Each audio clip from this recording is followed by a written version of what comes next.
Alebo skúsim. Zdala sa mi myšlienka, že stojím pred vami v plnej hale, v pravej ruke mikrofón, v ľavej cíga texty v hlave, že je toto moje práve, kde si plávam ako ryba vo vode. Pri hudbe sa cítim vždy najviac v kúde, aj po najväčšej nezhode. Je to moja opora, liek, pri ktorom som v pohode a cítim sa tak slobodne. Zachytená pravda, čo ma napadne, či už do mobilu, na papier, to je jedno. Že milujem hudbu a rap, úplne viem to, robím ako viem, podľa seba ty jebko. Neviete, čo ja mám za sebou? Už všetko. Budem to robiť, pokým nebude best flow. Budem to robiť, pokým nebudem detko.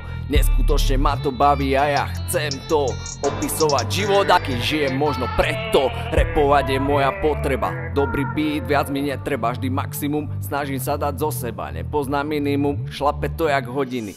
Vnímam ich tiež sekundy aj stotiny. Ide to rýchlo, chalani už majú rodiny a z tých malých dievčat už sú veľké maminy. Som rád, že celé tie roky stáli za mnou, tak ako som ja stal celé roky za nimi.